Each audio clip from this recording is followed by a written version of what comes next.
Hey, what's up? It's yours truly, Lorenzo Ice-Tea Thomas of 99 JAMZ, and you're checking out my exclusive interview with Miami Heat's own LeBron James here on LorenzoThomas.com. What up? What's going on, King James? What up, LeBron? What's going on, brother? Everything good? Oh, man. Well, first and foremost, I want to thank you so much for the phone call, man. Taking time out of your busy schedule. Well, maybe I should rethink that. You know, your schedule. Your schedule. Normally at this time, you would be in camp, right? Yeah, no doubt. And you know one thing? I did hear you were at the Martin Luther King Monument. Oh, yeah, man. Tell me about that experience, LeBron. Please share that with me, man. I mean, it was so humbling, man, to be there in D.C. and actually see, you know, the monument and see all the words and passages that great man and that great leader to this, not only to America, but to the world. You know, it was so humbling, man, and I think it was well-deserved, man. It was well-deserved for him to have that. It's such a beautiful city, and I think if anyone has an opportunity, they should get down to D.C. and check that out. Yeah, I wanted to be there when they unveiled it, but of course it had to be backed up. And at the same time, while you were standing there, Obama flew overhead too while you were there, man? Yeah. So, I mean, it's crazy how things work out, man. Right, so we had Obama flying overhead in the chopper, and we had, you know, I was standing next to the monument, so it was a great time. No doubt, that's big. If you're just checking in, we're talking to Miami Heat's own LeBron James, and I know you're a big Cowboys fan, so from the athlete perspective, what did you think of Romo's performance on Monday night? Because it kind of like, you know, this is a nice little segue to talk about our Heat. We're going to talk about that All-Star basketball game, which is going on October 8th, but I know you're passionate about the Cowboys. What did you think about Tony Romo's performance against the Redskins, man? I thought it was great. You know, he's going to get the Redskins defense that's very physical and very fast, and, you know, missing one of his key opponents in Miles Austin, man, he was able to still put together a great game with having a punctured lung and the cracked ribs. So, you know, at the end of the day, man, they always say that good teams and great teams find a way to win ugly games, and that's what they did. Right. I know you're a stat guy, and I'm going to throw this stat at you, man. 72 and 28 in the first 100 games together. Does that sound familiar? Oh, yeah, absolutely.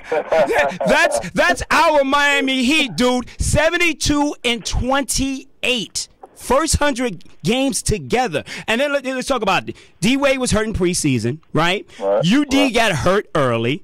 Mike Miller had broken thumbs throughout the whole season. And you and Chris are just coming together. Right. And, I mean, maybe one of the biggest issues was team chemistry. But here you are in the finals, and you finally got your full roster together in the finals. And the team you're playing against, their two best players, well, they've been playing together for 6 years. So, LeBron, it really had to be challenging, man. Well, it was definitely challenging. You know, we had the mixed match lineups all year, and Coach Spo and the coaching staff did a great job of trying to do that, you know, with so many injuries and guys being in and out. Right. But just to see how far we came in those, you know, in that 8-month period, to see where we can go, though. I'm excited, man, you know, so, you know, I can't wait till the season opens back up and we can get our full team back together, and it's going to be even better because now we got a full year up under us. Right. We know each other even more, and we're looking forward to taking that, you know, from practice onto the game course. Those last 3 games against the Mavericks, man, they shot lights out from three-point range. I know in Game 5 they shot 68% from 3. You had to be very rough in the finals and challenging for our team. We were right up against a great team, you know, and you know, I give a lot of credit, like I said before, to the Dallas Mavericks. They, you know, they handle business, and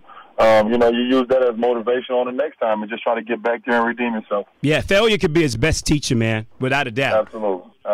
So, of course, we got this All-Star game, which is coming up on October 8th. Now, I don't know if you can talk about the NBA lockout at all, but there's a big meeting that is going on today. I mean, this is huge. I mean, I think 15 owners are showing up, and they're coming together. And Derek Fisher's come out to say, hey, you know, we're still miles apart, but it looks like we'll be able to come together and talk, you know. And, see, me being a big Miami Dolphin fan, I'm kind of depressed right now, LeBron. Man, they don't get it. They don't get it together, man. You know, it's tough right now, but hopefully, you know, the South Florida sports, we don't get it together, baby. Yeah, and your Nike brand, y'all came out. I actually purchased some of those Nike shorts, the aqua and orange joints, dog. Appreciate it. So the Nike brand is doing well. You got the basketball game, which is going down on October 8th. Now, let me ask you this. Will we see some of those low post moves you've been practicing in the offseason during the game? You know what? I don't know if I want to bring it out right there, but you know, if I have to, if the games get real close, man, I need an easy bucket. I'll take it. You know, I'm gonna go down there and get an easy one. Now, was it a rumor that you worked with Akeem, or is it true? No, that's true. That's true. I had an opportunity to go down to Houston for 4 days and work out with you know, arguably one of the greatest big men that the NBA has seen, man. A two-time NBA champion and You know, we all know that his skills on the post was very unique and different from everybody else. Oh, no, he was sick. But in your opinion, LeBron, do you think we're going to have an NBA basketball season this year? Well, absolutely. I believe so, you know, and, you know, both sides, you know, we love the game of basketball. I think it's important, you know, for the owners and important for the players, but I think mostly it's important for our fans that we have NBA basketball this year. And I think it's important for you. You know, I see you've been kind of like poking fun at yourself. You know, the McDonald's commercial and Monopoly, I mean, that's hilarious, man. You know what I mean? Appreciate it. And it's good to see, you know, we know you embraced the villain role, but, you know, what must have made you feel good when McDonald's approached you? First of all, you know, I think we all know how, you know, McDonald's is, you know, is amazing. You know, that what they've been able to do over the years and that chain and that, you know, that relationship I've been able to build with them over the last couple of years has been great. So for them to put me in one of the, you know, the Monopoly spot that they've been doing, you know, for a while, I was very humbled and very blessed. So, you know, I've never had a problem with poking fun at myself, and you know, they brought up the, you know, the idea of doing it again, and I was all for it. Really? Really? Well, yeah. I mean, you know what? And I'm a big Miami Heat fan, and I need you to help me. Can you help me, LeBron? I need you to give me some information. I mean, because, you know, I talk about the 72 and 28. You know what I mean? I talk about that all the time. You know, and I talk about how you did your thing in the fourth quarter against the Celtics. I talk about how you did your thing in the fourth quarter against the Bulls. But give me some ammunition how I could just tell these haters what we're going to do going into next season. Oh, man, you know, I'm ready. You know, I think, you know, what happened in the finals was, you know, probably the lowest point of my career, man, because I wanted it, you know, so bad for my teammates, wanted it so bad for South Beach. So, you know, I've been in the lab cooking up unbelievable ingredients to come back for this year. And, you know, we got some things that we're going to show South Florida and show the rest of the league when we get started. Okay, but, hey, let's talk about this All-Star game, which is happening October 8th at FIU. I mean, it's a big thing. But I think you're sending a message as well to the NBA owners that the NBA players are unified, baby. Well, of course, we're unified, you know, and for us, you know, basketball never stops for all of us. So I'm happy that I'm able to, you know, myself and D-Wade and CB be able to put together something like this for South Florida, but also for the fans to let them know that, you know, even though there's no training camp right now, there's no NBA season, we're going to continue to, you know, be united and still find a way to play basketball. So, you know, I give a lot of thanks also to Coach Isaiah Thomas, man, and FIU for allowing us to use the facility for that week. Hey, LeBron, is there a cost? Do you know if there's a cost at all? Oh, absolutely. All the proceeds from the game, man, all the ticket sales and all the sponsors, everything will go to the Mary Court Foundation, which is Isaiah Thomas' mom, that focus on, you know, single parents and inner city kids in Chicago. So, you know, it's all about education, single parent moms, and empowering, you know, these people on becoming better and shedding light on them. So the Mary Court Foundation is where all the proceeds will be going to.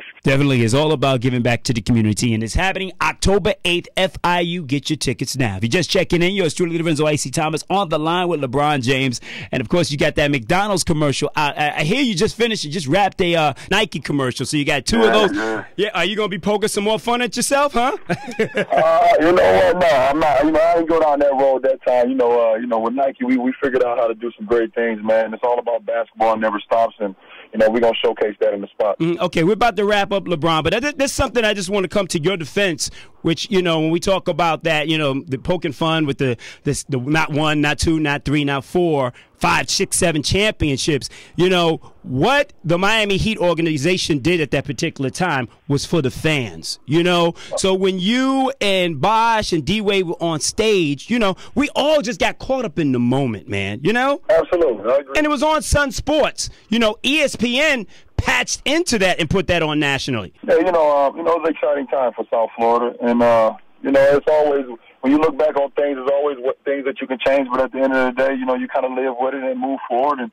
you know, it was for our fans, and, you know, they're excited about the season, and hopefully they're going to be excited again once we get back started. All right, man. Well, I want to thank you so much for the call, LeBron. Feel free when the NBA season starts, give me a call. We'd love to be able to chat. You know, give us the inside perspective of what's happening with the Heat. You know what I mean? Oh, man, of course, man. You know, everybody want to, you know what's going on with the Heat, and I always want to make sure y'all get the first scoop, man, because y'all with us. LeBron, thank you so much for the call, my brother, all right? All right, brother. Thank you. Talk to you soon. All right. You've been listening to my exclusive interview with King James, number 6 of the Miami Heat, right here on LorenzoThomas.com.